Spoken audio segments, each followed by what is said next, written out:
Welcome to Muskegon Rising, a community service project of the Muskegon Rotary Club. Our purpose is to create lasting positive change. We've been doing that here since 1916. So, let's get started.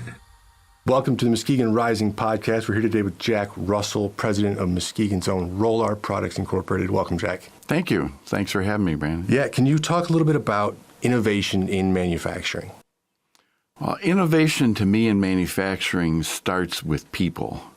And when I purchased Rolar Products, as you can imagine, there's some unrest in the employees that, oh no, new employer coming in, what's going to happen? My now plant manager just bought a house the night before.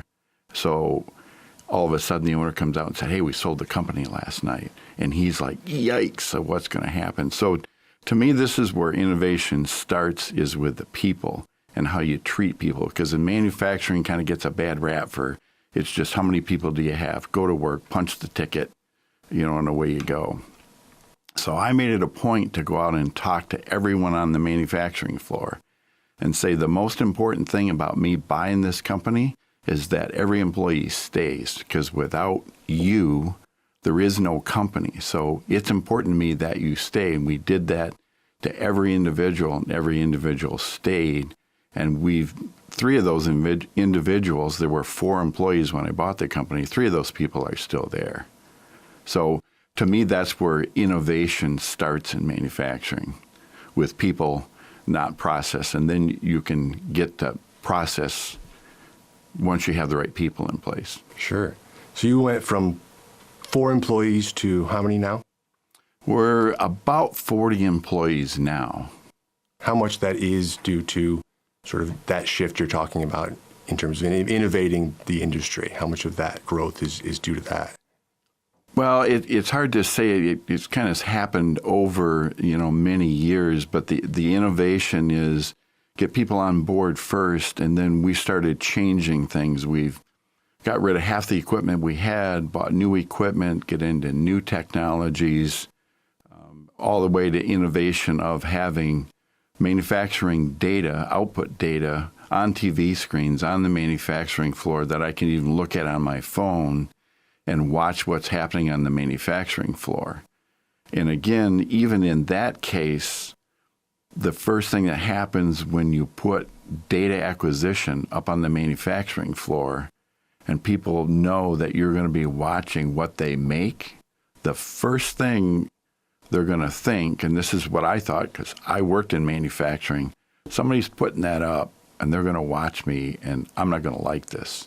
So I also addressed that when we installed the equipment, pulled everybody together and had pizza and said, okay, why are we doing this?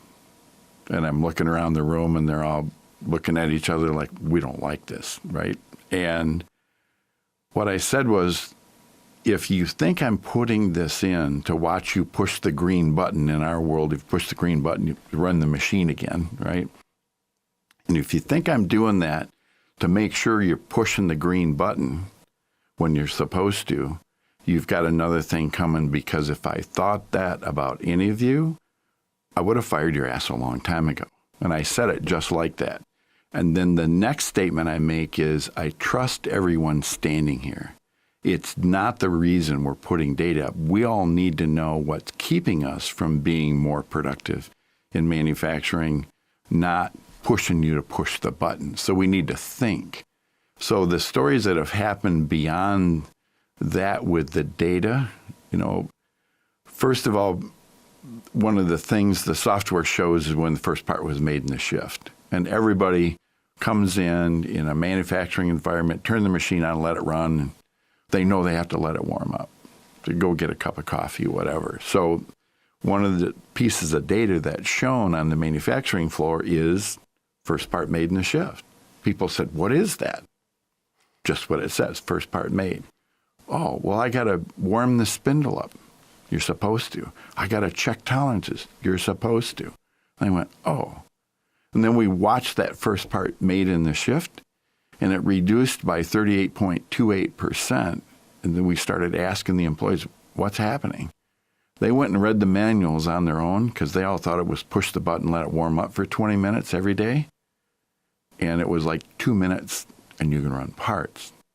So without having a conversation with an employee at all or chewing anybody for drinking coffee while they should be working, they fixed it themselves with just the data. And to me, those are the innovative things that happen in manufacturing. The machines change and they improve and the technology changes. But with technology without bringing the people along so we all buy in, you don't get the same success. What other kind of things are you doing to give those employees sort of ownership of that process and the results that you guys are looking for? Well, again, we innovate there as well. Most manufacturing companies, especially closely held, don't publish what they charge to the manufacturing floor because they're afraid that people are going to think that guy's making a lot of money. And we put our pricing on the manufacturing floor, so everybody knows what we charge. And my assumption in sitting in that chair myself is if that guy's showing me that he's charging $10 a part and he's selling 1,000 of them a week, I know he's probably not making $10,000 a week. And then the discussion can start. There's material, there's scrap, there's all those things. So I have a saying, if people in manufacturing that work for you and you ask them to help make you more money, if they don't understand how the company makes money, why are you asking them? So I want them to understand exactly how the company works, where the scrap cost is, where the overtime costs are, and why they're there so they can help. So they're part of the company as opposed to working at a company. How does that transparency sort of blend in with Rolar Products in your business and the greater Muskegon community? I don't know how it ties in because I don't really know everybody else's culture, but wherever I can, I try to share that with other owners about why that matters. You know, the company we use for our data acquisition asked me to talk to other companies like ours when they're looking at putting the data in.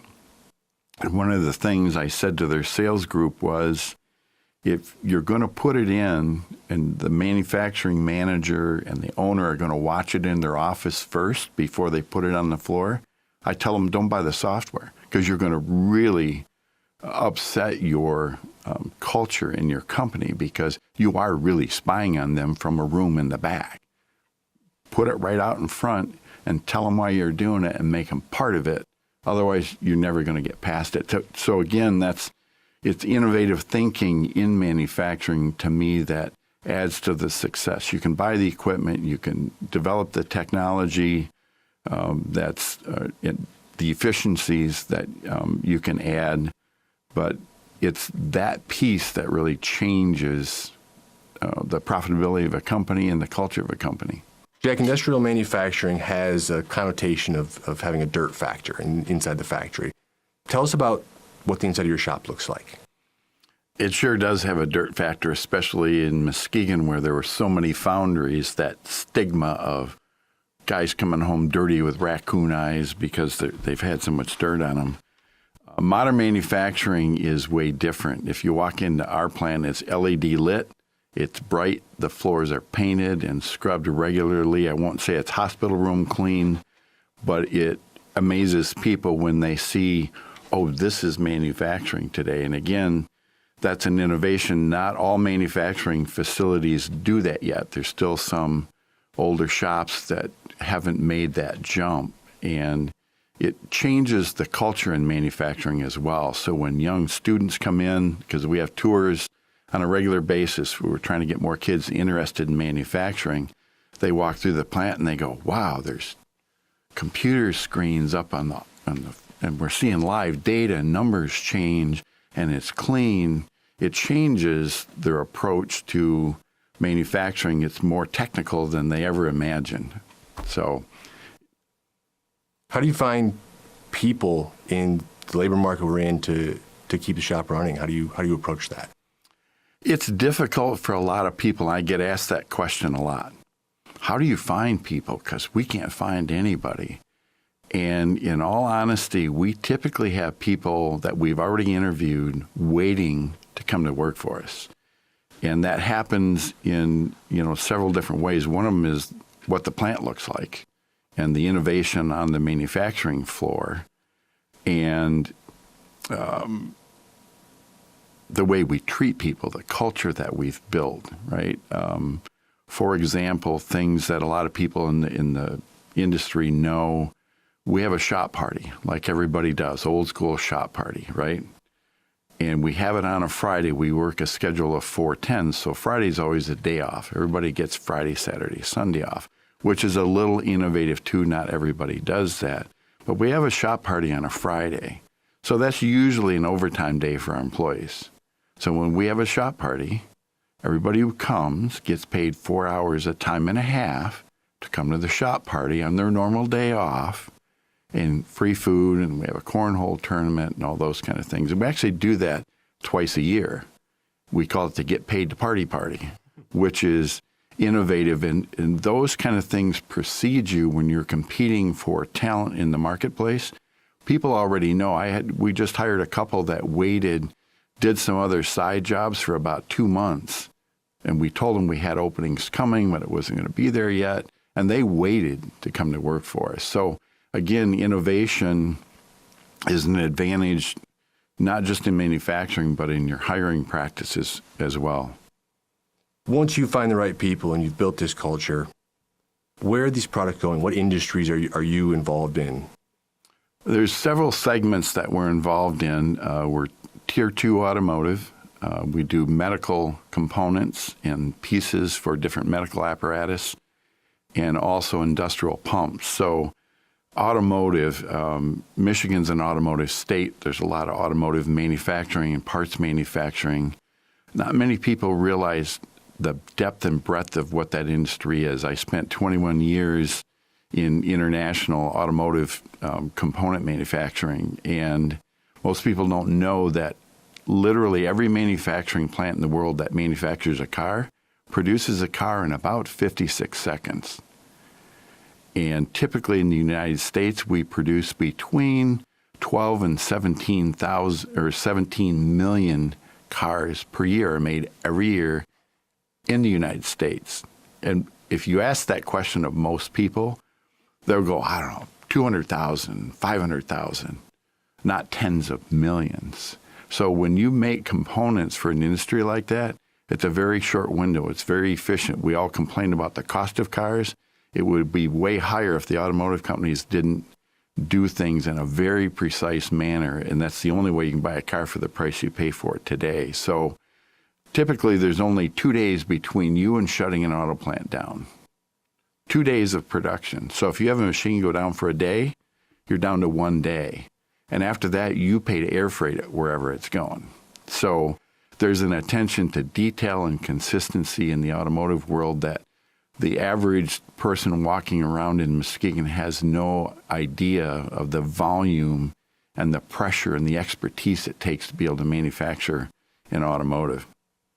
The medical components we make typically go into apparatus that are used to insert things in the body, not in body kind of things, right? But some of the parts are so small you have to use a tweezers to pick them up. We manufacture parts out of hypodermic needle material, and then we machine it smaller, which is, it's mind-boggling. The hardest thing is how to count them.